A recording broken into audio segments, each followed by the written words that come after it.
All right, well, let's get into the Q&A. What questions do we have? What learning maybe took place other than trucks eating checks this week? What thoughts do we have? Most powerful hour of the week, get feedback from coaches and clients. So let's get into it. What questions do we got going on? I got a question. What's going on, Jordan? Does anybody in service have experience? So we've been implementing obviously the cost plus method and either in person or over video call for a while now, which has made our bigger project sales come up to, I think, at least a 80% closure rate on those.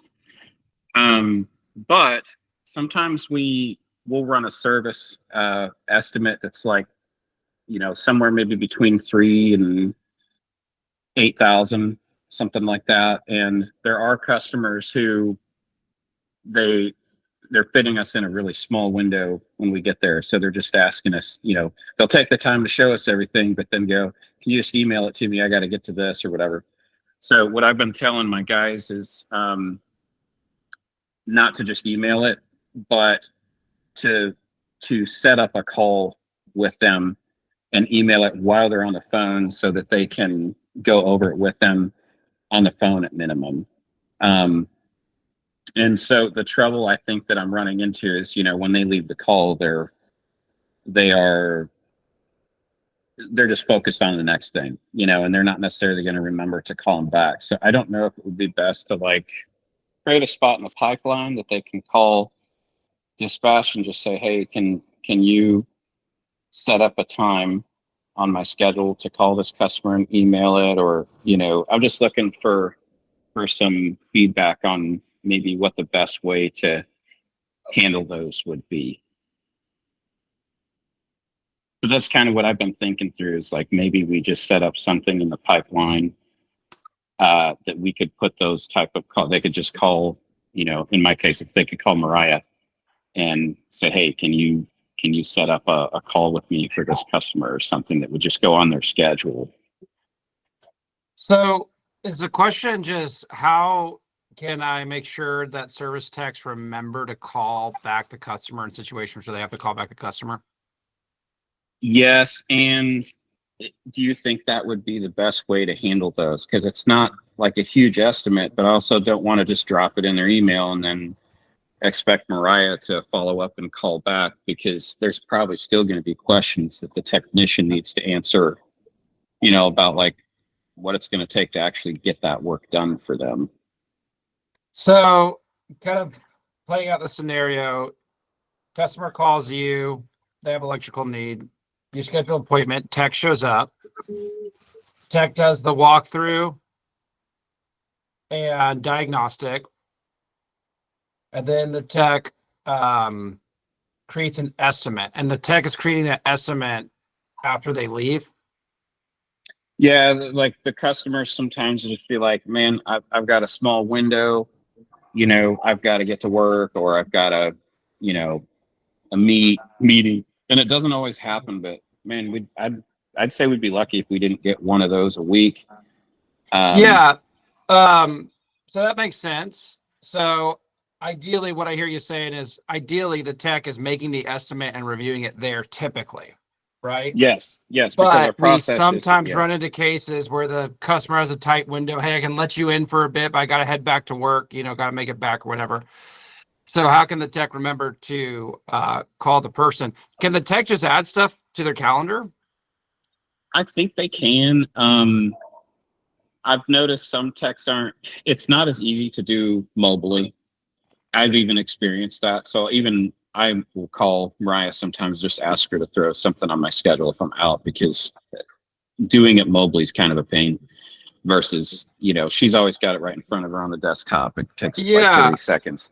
So as much as you can create a process that doesn't require other steps or team members, in my head, that's always going to be the most efficient way to do things. So what I'm getting at is, if in those situations the tech can just respond and say, hey, no problem, just want a chance to review this estimate with you later today or tomorrow. Do you have time right then and there? Yeah, and just have the tech book it in his calendar, and then the whole thing's done. And then whatever process that you are already using to ensure that you're getting feedback on appointments after a tech runs the appointment, you use that same process to hold the tech accountable to say, hey, what ended up happening here? Yeah. Right. No, I like that. So I would be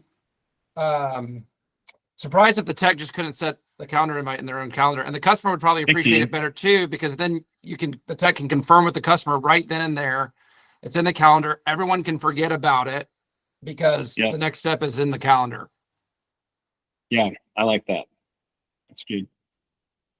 Yeah.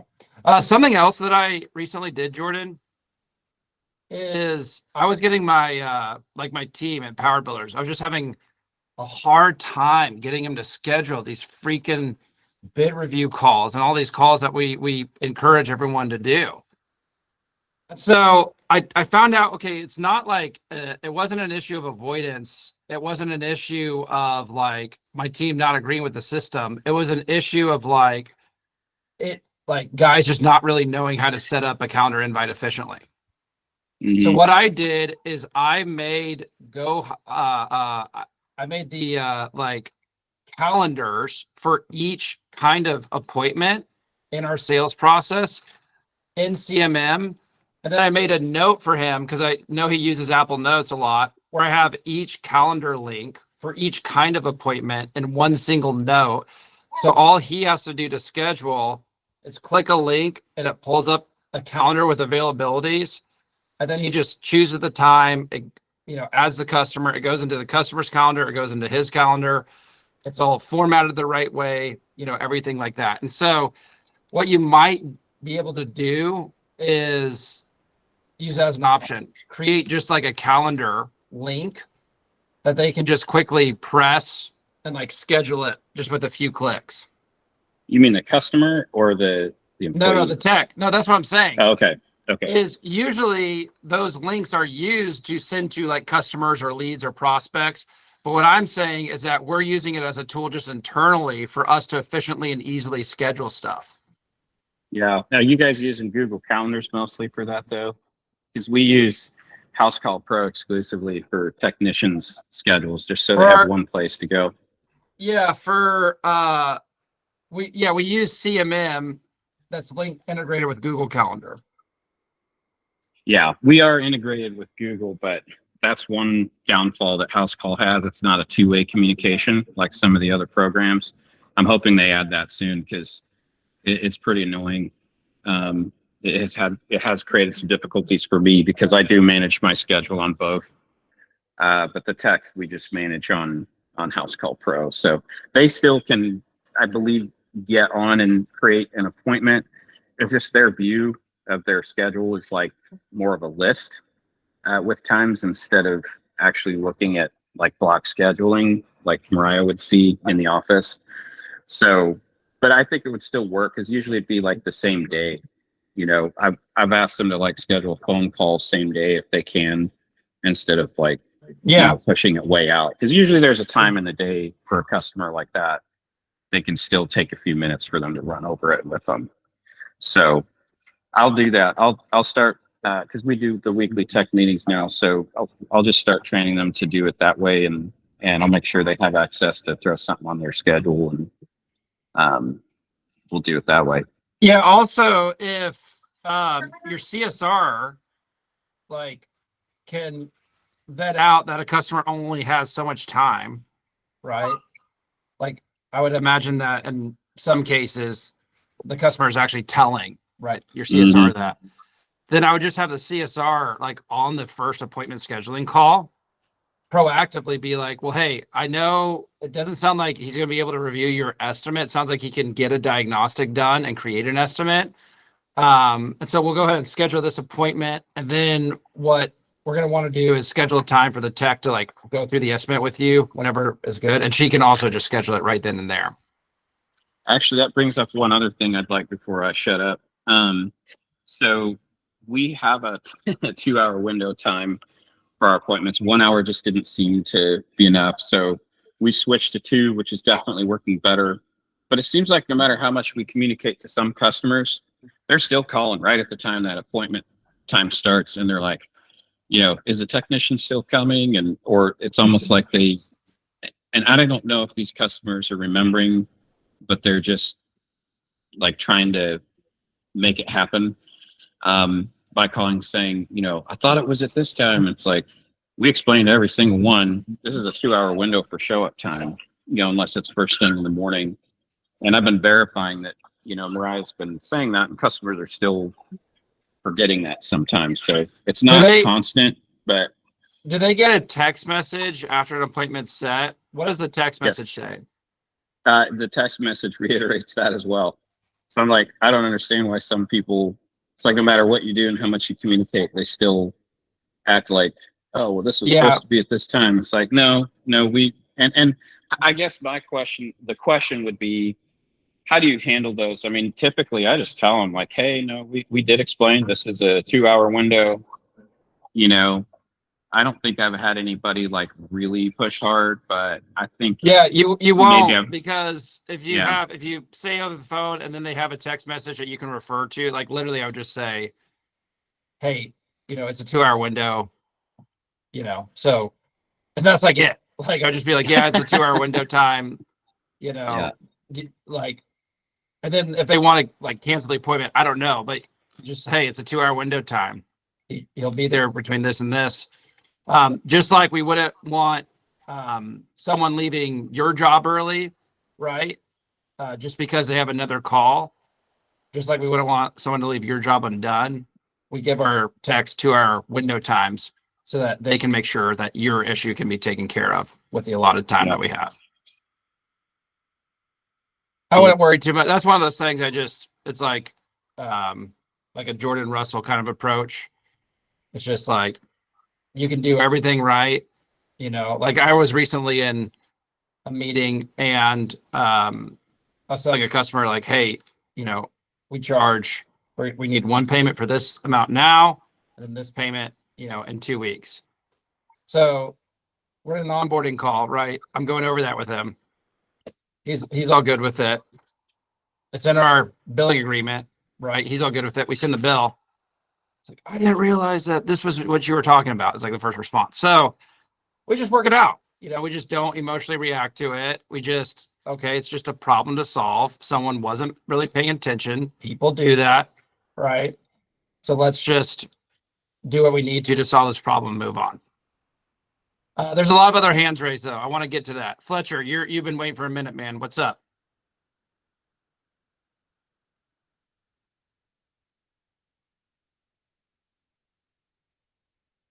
Fletcher, we can't hear you if you're talking, buddy. I'm on 2 microphones. Can you hear me now? We can hear you now. Fantastic. I know some hands popped up in the attempt, but maybe to possibly answer some of the things Jordan brought up. My question is a little different from Jordan's. Do you all want to see if they had questions or answers for Jordan before you took my question? Yeah, I think Carlos has got some good stuff. Carlos, what's up, buddy? So to Jordan specifically, we were having that issue as well, where we were scheduling a 2-hour window for myself and my technicians, and it did create that issue of the customer going like, hey, you're supposed to be here at 10. We had the conversation, hey, it's between 10 and 12. We use Jobber, which is the same thing as Household Pro. What I ended up deciding doing was going from a 2-hour window for our customers to a 4-hour window, and then asking them specifically, did you prefer the morning or the afternoon? That way they're not so tied up into this 2-hour window or that 10 a.m., 11 a.m. window. And then we do also mention when we're booking the call, like, hey, our technician will send you a text message with an ETA. That way it's usually 30 to 45 minutes before they get there. That way they know, to expect them, and you can run around and do whatever other things you need to do. So you're not, just holding up the whole morning or afternoon. Yeah, we do the same thing. We explain to them they're going to get a text message or a phone call from their technician with their ETA. That way they're not just showing up. And it's twofold, because it's like we can still confirm the appointment that it works for them and not drive all the way out there for nothing. Yeah. So Like I said, the changing because I know for Jobber, it's a text message that gets automatically sent to them, and changing it from a 2-hour window to a 4-hour window. Now that's just a text message going to the customer. On your CRM, you're still only booking a 1-hour window, a 2-hour window, whatever you may need. Oh, we lost him. Did you lose audio, Carlos? I can't hear him now. Oh, he muted himself. Had a Oh, baby here we crisis. That'll be Here a we go reason again, why. baby. Yeah. Yeah, Carlos, what I hear you saying is, hey, by actually giving a larger window, it causes people to realize, like, okay, I'm going to have to be available in this time. I don't know for sure when it's going to be. And they're trying, it causes them not to try to crunch, a time in their schedule to say, well, hey, if they can be here from 10 to 12, I can be available at 11. So I'm going to, make sure I'm available at 11. If they have 4 hours, it's like, well, I got to make sure that I can be available anytime during this 4 hours. That, and it also on the sales side. So I run an air conditioning company. On the sales side of it, on a sales meeting, you're spending there an hour and a half with them. If you're giving them that 4-hour window, it kind of like almost keeps them from, if they're getting multiple offers or multiple quotes or multiple bids, whatever you want to name it, it keeps them from like stacking those visits on top of each other. And it keeps you from having to run into a situation where another company may be there when they're like, okay, oh, so you're going to be here between those 4 hours. Let me free up that time, just so that we're available to you. And, the customers understand, like, hey, you're in a service industry. Things don't always go smoothly. So it may take longer to go from one place to the other. And it just like frees up more time in their mind. Yeah, I appreciate the feedback. I think it's something you could experiment with, just do a week of 4 hours, 2 hours. But yeah, I think building a process where the tech is scheduling the call to do the estimate review, right? Or ideally the person, your CSR in the office is the move. Fletcher, going back to you, buddy. Appreciate you being considerate earlier. Yeah, no problem. Thank you. I just saw those hands pop up. I figured it wasn't Yeah, Jordan left hanging. that was good. Good call. My question is similar. My issue is I am seeing, well, I don't have an issue, but I'm seeing about 6 clients a week. And I'm writing quotes and meeting with the customers and sitting and selling these quotes. The challenge I have is a lot of work that we're doing is weather dependent. So we need the weather to do it. We're here in Michigan. It's starting to get cold, and in about 60 days, it'll be pretty much too cold to do work. And so I'm trying to find a strategy or a system where I can schedule these customers and move them throughout this year and next year. So I've got customers who are ready to go, but not enough staff to do it. So this year, so how can I sort of like hold these customers and move them to next year when the weather comes back, is what I'm trying to say. I mean, do they have a choice? Like, if these are people that want something done, and even if they called a different company, would your competitors do this? Like, there's no one doing work in the winter at all? Yeah, that's the beautiful part about it. There's not many competitors out there who can do as many units as I can. So if they do find someone else, I may lose 1 or 2 of my customers, but I want to try to keep them all. I don't want to sound greedy, but I want it all. Why couldn't you do it in the winter? It's weather dependent. So sort of like the painting and the glazing, the things they need to cure, they won't be able to cure anything below 40 degrees. And Michigan may be warm in the daytime, but come September and October, it's going to be too cold at night. And our jobs actually. What do you do during the winter? We do smaller jobs where we can work in our shop, and we do gutter services. Okay. So a lot of ice knocks people's gutters off their house, so we get to do that. Yeah. So yeah, the first thing is I kind of want to use this as an opportunity, just because I was meeting with another client earlier this week who's kind of in a weather dependent business too, to say that and it sounds like you're doing this, Fletcher. So you're doing the right thing. But I'm using this as an opportunity to tell anyone that's in like a weather dependent business, to find a way to make your business not weather dependent. Yeah. Like that's kind of insane to me, honestly. I would like I've heard contractors tell me things like, well, we just kind of, shut down for the winter time. And, if you just are okay with doing that, great, total support. But I would always try to find another service that you could offer during the winter time that relates to or is close to the work that you do. Right. It could literally be a number of different things. But the main thing is I just wanted to kind of, I have always kind of thought this about seasonal businesses, but I've never wanted to like offend anybody, and I'm still not wanting to offend anybody.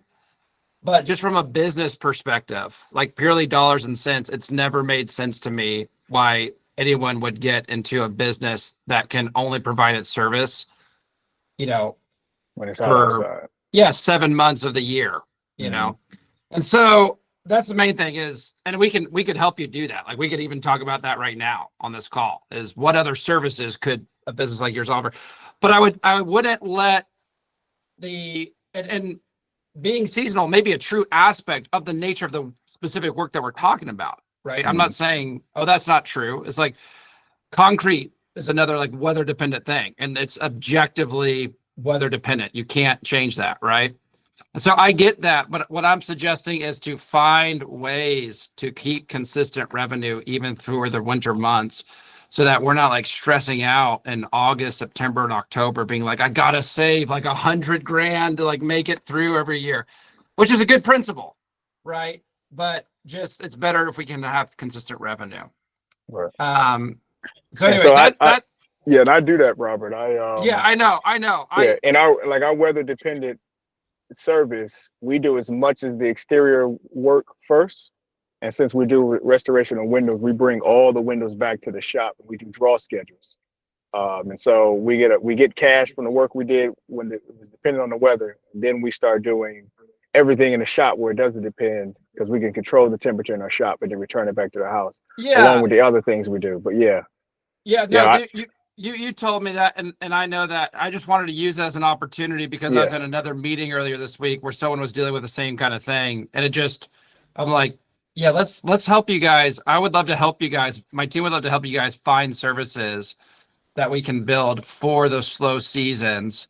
And it may be a slower season, sure, but it doesn't mean that it has to be like no work season, right? So I was just using it as an opportunity to say that. Regarding the specific issue, Fletcher, have you tried just getting deposits and putting people on a calendar?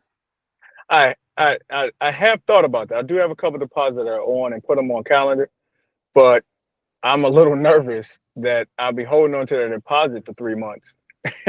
And then I don't know why I'm nervous about having a deposit 3 months. Something comes up and I spend their deposit. Now what the hell do I do?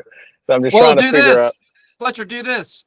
Open Don't another spend the bank deposit. account, right? Tap into some profit first philosophy.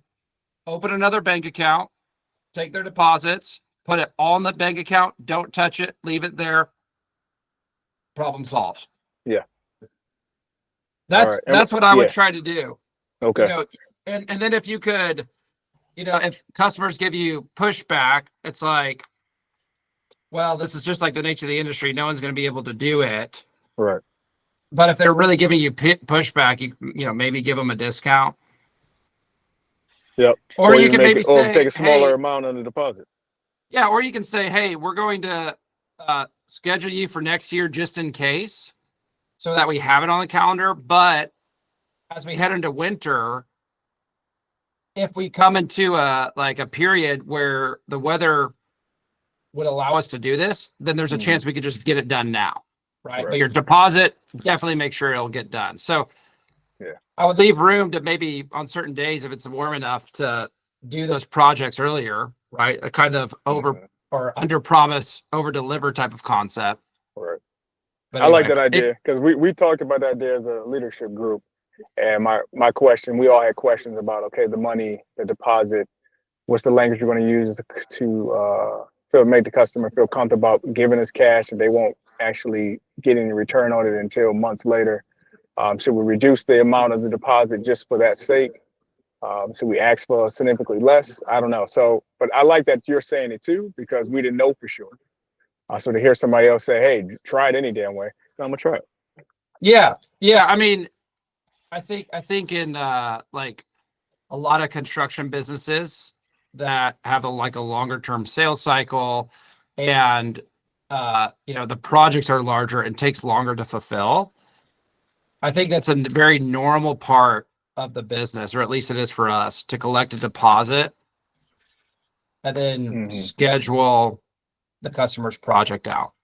Right. Get them on the calendar. That's what the deposit is for. It reserves your spot in your in our calendar, and it gives you the opportunity for us to start this work possibly earlier. That's what the deposit gets you. All right. And it goes towards your job. And you can even tell customers, we hold your deposit in an account. We don't touch it until we start your job. But it is non-refundable.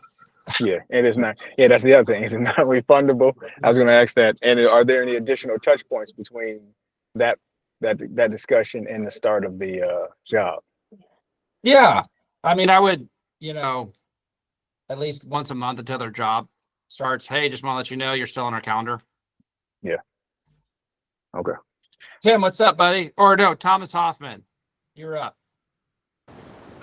Actually, I have something to say about both of their situations. One of them was kind of a question to the first guy. When I didn't know if his texts were calling or texting or anything like that when they're on their way, as far as their arrival times go. And outside of that, like scheduling for a block, I do the same thing. We have a 2-hour window, but I stress to my technicians and myself that, the arrival window, while yes, you can arrive anytime during that period, like push yourself to be there at the beginning of it, because a lot of people, when they hear that 2-hour window, they start scheduling around that or towards the tail end of it. And because you say, oh yeah, I'm going to be there between 10 and 12, in their head, they automatically think 10 o'clock every time. And one thing that I do over the phone is I explain to these people, I say, look, your technician will be there between 10 and 12, and your technician will give you a call when he's headed your direction. And that pretty much eliminated that. I mean, I still have a couple every now and again, but it's rare. So, and then to the other gentleman about the deposits, 100% get deposits. Even if you have to push them off, it is what it is, but I get the deposits. And one thing that I do is I'll get their deposit, I'll deposit it, and I will immediately order their stuff. So that way, when you say it's non-refundable, you're like, look, I have all your material. We're just waiting for weather. Can I comment on that? Yeah. Go for it. You're allowed to. Who said that? So I tend not to push the guys to hurry up and get to the next call. I actually kind of train the opposite, because I want them to focus on the call that they're on, because I've noticed if we rush to the next call, it hurts revenue every time. And customers don't like feeling rushed when you're at their house either. They want to know that they're being taken care of. And so I kind of go with the opposite approach. For some reason, my guys still feel that need to go to the next call. But the more training that we do week in and week out to say, hey, focus on this customer. Obviously, if it's going to take way longer to get that work done than what you can do in that day, maybe we collect a deposit and schedule it out. Or if you can do it within that window, it pushes you towards the end of the window, stay and freaking get it done, because then you can collect and that call's done and you no longer have to schedule that out on a different day. And that's time you can't get back. So I kind of do the opposite with the schedule. We're lucky to get like one person out of 12 in a week that seems to like not get the concept of the window. I just wanted to ask because, Mariah brought it up in our last training, and I just wanted to see what others would have to say. And it sounds like most everybody kind of handles it the same. And Robert, you even said it like, hey, we did explain it's a 2-hour window. It doesn't mean we'll show up at this time or whatever. If it was every single customer, I think I'd be a little bit more concerned, because then I'd probably be looking at like, well, what are we doing wrong? Um, I think the initial question kind of came more about like, how do you handle those customers, when they happen? And Robert, you answered. I mean, you pretty much answered the same way we've been doing it. It's just like, I'm always looking for better ways to do stuff. So Yeah, I mean, like people just don't pay attention to stuff that they sign, that you put in front of them, that you send them. That just is like typically people do, but not always, right? And so you can, check all the boxes in your system and in your process to make sure that the customer's expectation has been 100% set thoroughly, but they're going to still sometimes have their own ideas about how it works. And that may just be something that you guys deal with. It's just a part of like life, that kind of thing. Is like people don't pay attention sometimes. Sometimes we run into those situations and it's okay for, like I see Chris Anderson's feedback in the chat, right? It feels like we're disappointing them right off the bat if they're like, oh, I thought it was precisely at this, and you said this. Well, like it's okay for a business to like tell a customer like, oh man, I'm sorry. There was a misunderstanding. We sent you a text about the time window. That's how we have to work. So we'd still love to do the job for you if that's okay. Like you don't have to be like, oh, I'm so sorry, this is my fault, right? It can be like, oh man, I apologize. There was a misunderstanding here. We've always done 2-hour time windows. That's how we work. Is that going to still work for you? Something I just thought of though that may help is if the tech asks a specific, or I'm sorry, the CSR asks a specific question before scheduling the appointment, which is just very simply, can you be available at any time in this 2-hour window? So if we frame it and word it like that, now we're literally asking them, instead of, does this time work for you? Which causes someone to think it's a specific time.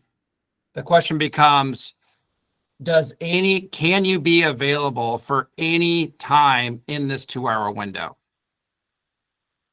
And now we're asking them the right question, right? Yeah, I can be available for any time within that 2-hour window. Right.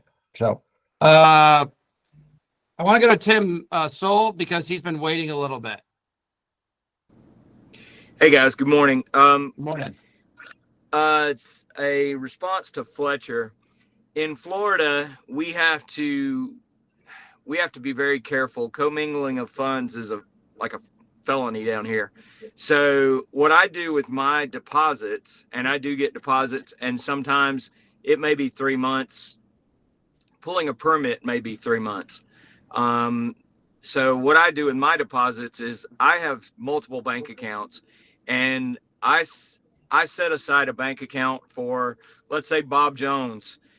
Bob Jones money goes into Bob Jones bank account. It's an escrow account that the only time money is touched out of that account is when I receive a bill on that project. So we have to do it here. My bank doesn't charge me anything for the extra accounts. I think I've got 13 accounts. Hell yeah. Some of them sit with $1 in them.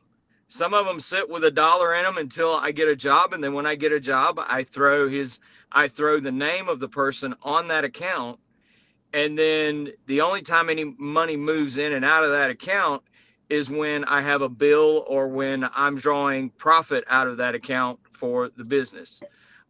It makes life real easy. Everybody, they're told up front, your money goes into an escrow account.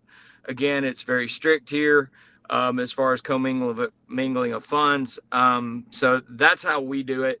And we hold deposits for sometimes 3 months because permitting here may take you 3 months. Mm-hmm. And we explain that to them. And it works very well. It works very well. I have not had anybody, balk. And usually I'm getting a 30 to 50% deposit, depending on the size of the job. And most people don't squirm or complain or squawk at all. But anyway, that's just my experience. So my question, And Robert, you kind of touched on it. Some of us are long sales process.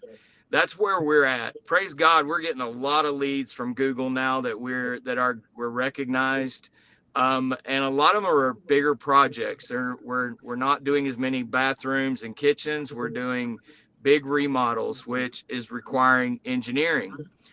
I don't know if anybody here does what I do, but I'm trying to figure out a way that in that space, basically engineering's taking 3 to 5 weeks. In that space, how can I get a customer to sign a design build contract with me without having a price for their project? And I know it's done a lot in the commercial world locally, but what we're doing is now we do get them to, right now we're getting to sign a design contract, which the design contract covers our time and work during the design process. Good. And it covers the engineering, because the engineer they're not in-house, but we've framed them to be in-house. So my question is there a way to take these projects, and how can I frame it to a customer who's going to spend $500,000 to sign a contract with me based on we're waiting on designs? I'm sorry. Say that question one more time, Tim. The question is this. I'm trying to figure out a way to get a design build contract for residential work. It's done in the commercial world all the time. And we don't have a final number for the customer until we get the engineering. So we're trying to do it on the front end instead of having that lag while we're waiting on engineering. So is there a way to do that or frame that with the customer in the beginning without, being able to give them a total project cost? So I know it's a crazy question. Well, I'm trying to like pinpoint what it is that you don't know that you need to know. Is the question, how do I get a customer to sign a contract for design build without them knowing the cost, without me knowing the cost? Yes. So yeah, something that you could do is just have like a flat rate design build fee. And you can offer like a contingency type of contract that basically says, hey, so long as we can approve, as long as we have agreement on like an approved scope of work, an approved budget, this customer is selecting Sol as its contractor and agrees to pay, a $2,500 initial design build fee that will be contributed towards the total cost of their project, right? So it's almost like a form of a deposit. Yes. You can play with that however you want, but what I would do, Tim, is basically create an agreement. First of all, set a price of what you want to get paid for that kind of job. Yes. And then create an agreement that basically is like, hey, we're going to do this work. It doesn't mean that you absolutely necessarily have to go with us, but if you don't go with us, you don't get this, amount back. If you do go with us, that amount rolls into the total cost of your project. So yes, we do that. Yeah, I think you can make an easy agreement that just says that and then just literally start selling it. But we've got a lot of hands up. I want to hit everybody. So I'm going to just start calling on people. Yeah, I think Michael with Pitch and Gables, you came up whenever he started talking. Were you getting Hey guys, good morning. for him? Hey Tim, I've come across that a couple times. So what I usually do is kind of like regurgitating on what Robert said. I would definitely write up a separate obligation to them where they have to pay for the design fee or the structural engineer, right?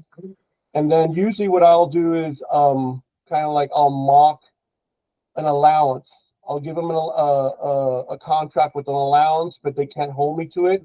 It's just to give them an idea of what the cost would be approximately. And then I'm not holding them to it, but I'm holding them to them. They're obligated to work with me, right? Because I'm already doing the initial work, right? That's worked out great for me because that way they're clear that everything that they're paying up front is for the designer, the architect, let's say, or the structural engineer. And then after that, it's what I am allowing, what the cost would be approximately, and I specify that they cannot hold me to that number until all the final numbers come in from the designer or the structural engineer. Nice. And then I think, Philip, you had yours up as well. Otherwise, we can go to Alexander or Austin. I have a different question. So if somebody else is going to add on that, you can go first. Sweet. Austin, was your feedback on this?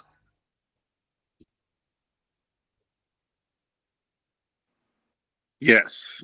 Go Can you for hear it. me? Mm-hmm. Okay.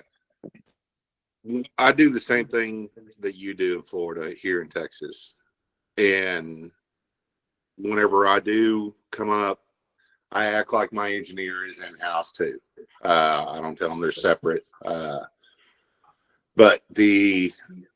with the engineering on it, I do go in and I do a first to contract where it takes me time to bid, because sometimes on some of these remodels and home additions, you actually have to go in and pull the drywall off the walls so you can see how whoever built that house before did it, because 90% of the time it's not right. And before my engineer will go in there the same way. But I do charge a $2,000 to $5,000 fee up front before I can get the final numbers on it, because you're talking about glue lambs and LVLs and all that stuff. You don't know what the cost is, because a 2-foot glue lamb costs more than a 20-foot half the time. But that's what I do. Is I do a separate. I bid it. This is what it's going to cost to bid, because we have to do so much internal, and everything here is permitted. Everything is engineered. So you'll get a stamp. I just reinforce how strong after I get done with everything is. So it's going to be this amount, and then we can bid out everything once I get all the structure done. And I'll show you the price, but because they always know cost estimation. You know, I think the last one I did was $178 a square foot for a home addition on it. So I always let them know that's where you're going to be roughly, but I do get that pre-contract so that I don't waste my time on it, because they might call somebody down the road and they say, yeah, I can open this wall up and this wall and this wall, and they're going to use 2x4s as headers. I haven't had a pushback on that at all, even though it's taken another 2 to 5 weeks for the engineer on it, and them having to live there with drywall pulled off the ceiling in certain areas on it. But if they're serious about it and they really want to get it done, I haven't had a kickback. That's really all I have. Cool. Yeah, Nice for I sharing, find, sorry, Bryce, hate cutting you You're off. good. I find that as long as you set expectations, people are typically a lot less mad, and so I think that's probably what you're doing, and why they're not mad about it is because you're saying, hey, if you really want this, here's the value of it, here's the benefit. Now, here's the cons. Drywall missing, you're gonna, people typically are a lot less angry at inconveniences. They still might be annoyed, but they're typically not going to react poorly as long as expectations are set. People just don't like to be surprised or feel like they're being left in the dark or not communicated to. So Michael, you've had your hand up for a minute, sir. What is going on? I'm good. How you guys doing? Trying to hit the mic. Oh, Is it me? Another mic. Oh, Sorry. me? Sorry, I just see Pitch Gables. I didn't know you're both Michael, or I would have said Michael Middleton. What's going on? How you doing there? Hey.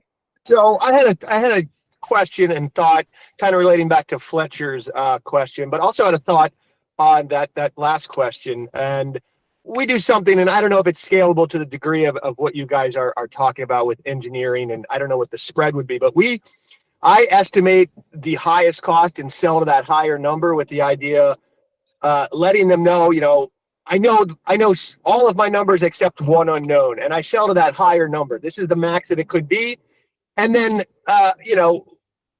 when it comes down at the end, because it always comes down because I'm selling to that max number, the client's always happy. Whether that ideal is scalable to your degree, where you're talking about an engineering, and what that spread may be, I'm not sure, but that's kind of what we do on a smaller scale for that.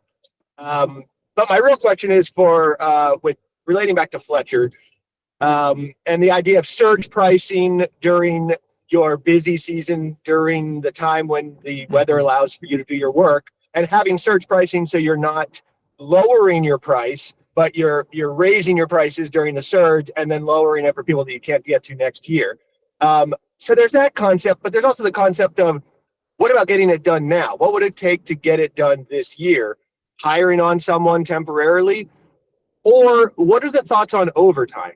Is overtime, I hate the idea of paying time and a half, but if we charge for it with the surge pricing, is overtime, how is overtime looked? What are your guys' thoughts on overtime? That's a good To get point, that work Michael. done. I see a lot of head nods. I don't know if it's because people have the same question, Michael, or if people have a lot of feedback, but people are definitely resonating one way or the other. Does anybody have feedback for Michael on overtime? How you might be handling it?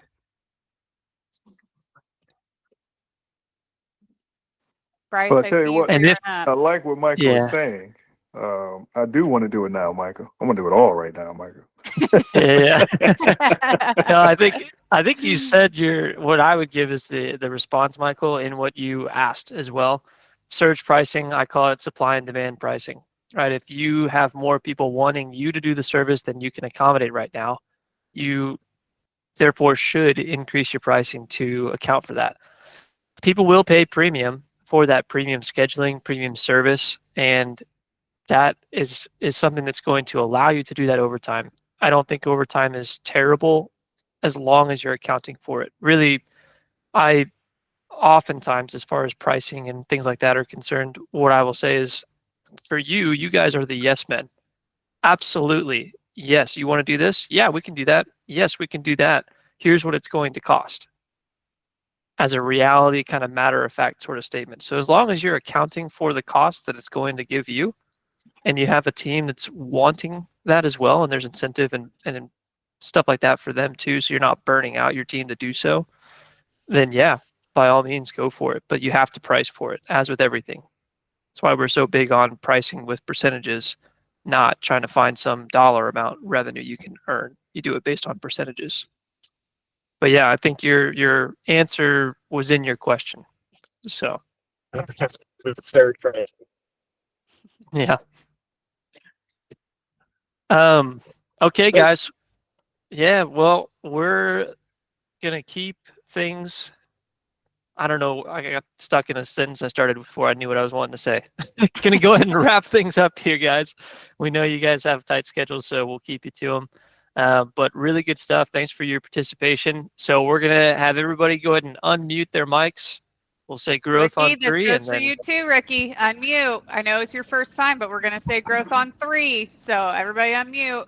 We're gonna do 3, and then we'll launch into the 1. No. Go! That was on 3. That was on Bye, 1. guys. Have a good week. Bye. All right.